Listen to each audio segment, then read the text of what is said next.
রাষ্ট্রীয় জুলুম পৃথিবীতে অনেক জায়গাতে আছে, অনেক জায়গাতে রাষ্ট্রীয় জুলুম আছে। আল্লাহ নবী শুধুমাত্র একটাই হাদিস প্রতিকার হিসেবে আপনাকে বলি, আর মৃত্যুর পর শাস্তি কী হবে সেই ব্যাপারে বলি। সহিহ বুখারী হাদিসের 6925 আল্লাহ নবী বলছেন, কিয়ামতের মাঠে আল্লাহ সুবহানাহু ওয়া তাআলা পরিষ্কারভাবে সাহাবীদেরকে বলছেন, নবী যে বলতো গোটা বিশ্ব জগতে সব চাইতে গরিব মিসকিন মানুষকে? সাহাবীরা বলছে কে আবার, যার টাকা পয়সা নাই সে? আল্লাহ নবী বলছে জি না, সব চাইতে গরিব মিসকিন মানুষ ওই ব্যক্তি যে কিয়ামতের মাঠে অনেক নেকি নিয়ে উঠবে। নামাজ, রোজা, হজ, যাকাত, দান, সাদকা, জিকির, আজকার, তসবিহ, তাহলিল সব আছে। যখন ওই ব্যক্তি একদম আমলের পাহাড় নিয়ে উঠবে, আর সঙ্গে সঙ্গে তার সামনে এসে কিছু মানুষ দাঁড়িয়ে যাবে, আল্লাহকে বলবে, আল্লাহ এই যে ব্যক্তি, এই ব্যক্তির সঙ্গে জুলুম করেছে। কি করেছে? আমার জমি মেরে খেয়েছে। কি করেছে? আমাকে একজন থাপ্পড় মেরেছিল। কেন? 10 টাকা ভাড়া আমি চেয়েছিলাম, কিন্তু আমাকে 5 টাকা দিয়েছিল। এরকম আছে না নাই? কথা বলেন। রিক্সা চালক, ওই ব্যক্তি বাদামওয়ালা আসবে, আল্লাহ এই ব্যক্তি বড় লোক, আমি গরিব মানুষ, আমি বাদাম বিক্রি করতাম রাস্তাতে, ও বাদাম কিনে না, কিন্তু বাদাম এসে খুলে খুলে খেয়ে নেয় 4-5টা। আছে না নাই? কথা বলেন।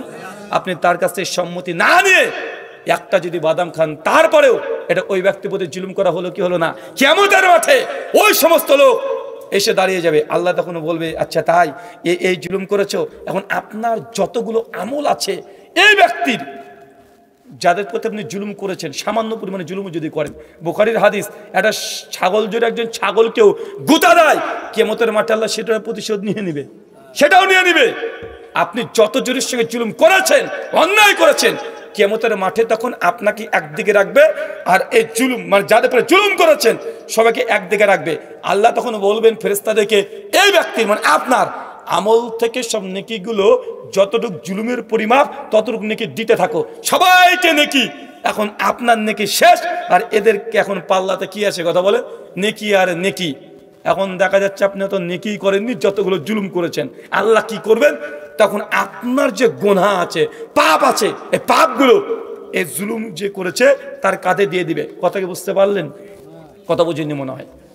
আপনি টিন কড়া চুরি করেছেন, মেম্বার সাহেব সাবধান। সহিহ বুখারীর হাদিস, কিয়ামতের মাঠে একজন জুতোর ফিতে চুরি করার জন্য তাকে জাহান্নামে দাও দাও করে জ্বালানো হবে, জুতোর ফিতে। একজন সাহাবী বলছেন, জিহাদে গিয়েছে, জিহাদ মানে মৃত্যুবরণ করলেই তার জানাজাও লাগে না, তার কাফনও পরানো লাগে না, যে অবস্থায় আছে ওই অবস্থায় তাকে দাফন করে দেয়। কেন? মুজাহিদ মানে সে তো ডাইরেক্ট জান্নাত, মৃত্যুর পরে ডাইরেক্ট সে জান্নাতে চলে যায়, জান্নাতে সবুজ পাখির মতো ঘুরে বেড়ায়। আল্লাহ নবী বলছেন, সাহাবীরা, একজন মানুষ উহুদের মাঠে মারা গেছে, সাহাবীরা দেখে বলছেন, আলহামদুলিল্লাহ লোকটা জান্নাতি, এই লোকটা জান্নাতি। আল্লাহ নবী রাগান্বিত কণ্ঠে বলছে, কাকে তুমি জান্নাতি বলছো? আমি দেখলাম সে ব্যক্তি জাহান্নামে দাও দাও করে জ্বলছে। কেন? গনিমতের মাল থেকে একটা জুতোর ফিতা নিয়েছে। কি নিয়েছে? আর জুতোর ফিতা নিয়েছে। এই জন্য কিয়ামতের মাঠে দাও দাও করে জ্বালানো হচ্ছে। তার মানে আপনাকে বুঝতে হবে যে আপনি যদি জুলুম করেন, কিয়ামতের মাঠে আল্লাহ সুবহানাহু ওয়া তাআলা প্রত্যেক জুলুমের, আপনার প্রত্যেকটা জুলুমের এক আনা যদি জুলুম করেন, আল্লাহ সেই জুলুমের পাল্টা শাস্তি আপনাকে দিয়ে দিবে। কি দিয়ে? নেকি দিয়ে। এত নেকি করছেন সবগুলো শেষ হয়ে যাবে। জুলুমের ভয়ঙ্কর শাস্তি কিয়ামতের মাঠে, আপনি নেকিহীন, আপনি জাহান্নামে যাবেন। কথা কি বুঝতে পারছেন? আল্লাহ সুবহানাহু ওয়া তাআলা তুমি আমাদের বোঝার তৌফিক দান করে, সকলে পড়ি আমিন। সুনান আবু দাউদ 4299 আল্লাহ নবী বলছেন, অচিরেই আমার উম্মতের মধ্যে, আমার উম্মতকে গোটা বিশ্বের বেধর্মীরা, বেজাতিরা এমনভাবে ঝাঁপিয়ে পড়বে, যেমন ক্ষুধার্ত বাঘ সিংহ খাবার পেলে ঝাঁপিয়ে পড়ে, ওইভাবে ঝাঁপিয়ে পড়বে। ভাই আমরা এখন পড়েছি কি পড়ে নাই? মুসলিমদের বিরোধিতা করার জন্য ইহুদি, খ্রিস্টান, নাস্তিক যা আছে সবাই এক হয়ে যায় কি যায় না? এক। নবী বলছেন যে মুসলিম জাতিকে গোটা বিশ্বের বেধর্মীরা একসঙ্গে ঝাঁপিয়ে পড়বে, ক্ষুধার্ত বাঘ যেমন ঝাঁপিয়ে পড়ে খাবার দেখলেই। সাহাবীরা বলছেন, ইয়া রাসূলুল্লাহ সেই দিন কি আমরা মুসলমানের সংখ্যা কম থাকবো? নবী বলছেন, লা না, সেদিন মুসলমান সংখ্যায় কম থাকবে না, মুসলমানের সংখ্যায় অনেক হবে, একদম সমুদ্রের ফেনার সমান থাকবে। সাহাবীরা বলছে, ইয়া রাসূলুল্লাহ এত সংখ্যক থাকার পরেও আমাদের নির্যাতিত হবে? আল্লাহ সুবহানাহু ওয়া তাআলা, নবী তখন বলছেন, কারণ হচ্ছে দুইটা। কারণ মুসলিমরা সেই সময়তে দুটো প্রবলেম তাদের অন্তরে থাকবে। এক, হুব্বু দুনিয়া, দুনিয়ার প্রতি মুসলিমদের লোভ লালসা, ক্ষমতা চাই, পাওয়ার চাই, টাকা চাই। এই লোভ লালসা তাদের হৃদয়কে গ্রাস করে ফেলবে। 2 কারিয়াতুল মাউত, মৃত্যুকে তারা ভয় পাবে। চাচা বলেন তো কয়টা? কথা বলেন। গোটা বিশ্ব জগতে মুসলিম জাতি নির্যাতিত কয়টা কারণ? 2টা। 1, দুনিয়ার প্রতি লোভ লালসা আছে না নাই? আপনি বিয়ে করতে যান, তাও আপনার মধ্যে দুনিয়ামুখী চিন্তা আছে। মানে কেন আপনি একটা মেয়েকে বিয়ে করবেন, বউটাকে নিয়ে রাজশাহী পদ্মা নদী মোটরসাইকেলের পিছনে নিয়ে ঘুরতে যাব, আর লোকে বলবে কি একটা পেয়েছে রে ভাই, এরকম আছে না নাই? কথা বলেন। মানে বিয়ে করবেন, তাও আপনার চিন্তা যে বউটাকে মানুষকে দেখাবো, বউকে দেখে মানুষ বলবে কি চমৎকার, মাশাআল্লাহ হেব্বি পেয়েছে। মানে বিয়েটাও আপনি লোক দেখানো। কুরবানি করবেন, গাবদলির হাতে ঢাকাতে চলে গেছেন, 15 লাখ টাকা দিয়ে বাংলাদেশে ছাগল বিক্রি হয়। নিউজটা দেখেছেন, 15 লাখ টাকা দিয়ে হয়েছে কি হয় নাই? 15 লাখ টাকা দিয়ে ছাগল কিনেছে। আমি বলেছিলাম সেই সময়তে যে 15 লাখ টাকা দিয়ে ছাগল কিনেছে ও বেটা নিজেই ছাগল, ও নিজেই ছাগল। 15 লাখ টাকা দিয়ে ছাগল কিনে গাবদলির হাটে নাকি 80 লাখ টাকা দামের পর্যন্ত গরু আসে। চিন্তা করেছেন? যারা এইসবগুলো কেনে ওরা মানুষ না পায়জামা। তার মানে আপনাকে আমি বোঝানোর চেষ্টা করছি যে আল্লাহ নবী বলছেন গোটা বিশ্বের জগতে মুসলিম জাতি নির্যাতিত হবে, মাজলুম হবে। প্রথম কারণ হুব্বুদ দুনিয়া, মুসলিম জাতি দুনিয়ার প্রেমে হাবুডুবু খাবে। আমরা হাবুডুবু খাচ্ছি কি খাচ্ছি না? গোটা বিশ্বের যতগুলো মুসলিম রাষ্ট্র আছে দেখেন, সবগুলো দুবাই মন্দির তৈরি করে, এখন করে কি করে না? কেন? ভারতের সঙ্গে দুবাইয়ের এখন সম্পর্ক বেশ ভালো। ভারত থেকে হাজার হাজার লক্ষ লক্ষ এখন মানুষ অমুসলিমরা যায় দুবাইয়ে। এটা এখন ভিজিট করার জন্য একটা সুন্দর প্লেস তৈরি করে দিয়েছে, ব্যবসা করার জন্য। করছে কি করছে না? গোটা মিডল ইস্ট এখন তাদের চিন্তা কিভাবে তেল আর কতদিন থাকবে, যদি কখনো ফুরিয়ে যায় তার আগে এমন এমন সুন্দর সুন্দর প্লেস তৈরি করছে, তেল ফুরিয়ে গেল মানুষ এগুলোকে দেখতে আসে, অর্থ টাকা পয়সা ভিজিট প্লেস করে দিচ্ছে। কথা বুঝতে পারছেন? তাদের চিন্তা ভয় প্রাকৃতিক সম্পদ কয়দিন থাকবে, তার চাইতে প্রাকৃতিক সম্পদ থাকতে থাকতেই এই দুবাইগুলো বা মিডল ইস্ট এত সুন্দর করে সাজিয়ে দাও, জানো মানুষ এগুলোকে দেখতে আসে, পরিদর্শন করতে আসে, ভিজিট করতে আসে, কোটি কোটি টাকা তারা ইনকাম করবে। আছে না নাই? কথা বলেন। সব জায়গায় চিন্তা দুনিয়ামুখী আছে। 2 কারিয়াতুল মাউত, মৃত্যুকে ভয় করবে। মুসলিমরা মৃত্যুকে ভয় করেন কি করেন না? পরিমাণে মারাত্মক পর্যায়ে ভয় করি। আচ্ছা, আপনার 80 বিঘা জমি, এখন যদি বলা হয় 1 বিঘা জমি মসজিদের জন্য লিখে দেন, আপনি যদি মৃত্যুসজ্জায় শায়িত থাকেন তাও মানে জুতোটা খুঁজবেন, জুতো খুলে মারার চেষ্টা করেন, আছে না নাই? আবার আপনার ওই মুহূর্ত অবস্থায় আপনার 80 বিঘা জমি আছে, আপনি তখন বলছেন যে বাপ আমার জমি সব বিক্রি করে দে, আমাকে চেন্নাই নিয়ে চল ওষুধ কিনা, মানে ট্রিটমেন্টের জন্য, আছে না নাই? মানে আপনি আরো বাঁচতে চান, 85 বছর বয়স হয়ে গেছে, মানে আরো বাঁচবে, আরো বাঁচতে চাই, তার জন্য জমি টাকা পয়সা যা আছে সব চলে যা, ফুরিয়ে যা, সমস্যা নেই, তবে বাঁচতে চাই। মরার কথা আমরা চিন্তাই করি না, আছে না নাই? আল্লাহ সুবহানাহু ওয়া তাআলা আমাদেরকে এই দুটো ফিতনা, হৃদয়ের যে নোংরামি, এখান থেকে বেঁচে থাকার তৌফিক দান করো। 1 দুনিয়ার প্রতি লালসা, 2 মৃত্যুর প্রতি ভয় আমাদের উঠে গেছে। এই জন্য গোটা বিশ্ব জগতে মুসলিম জাতি আজকে মাজলুম, তাদের উপরে জুলুম করা হচ্ছে। অথচ মুসলিম জাতি গোটা বিশ্ব জগতে 140 কোটি, ইহুদির আছে 1.5 কোটি। 1.5 কোটি ইহুদি গোটা বিশ্বকে কন্ট্রোল করছে, করছে না?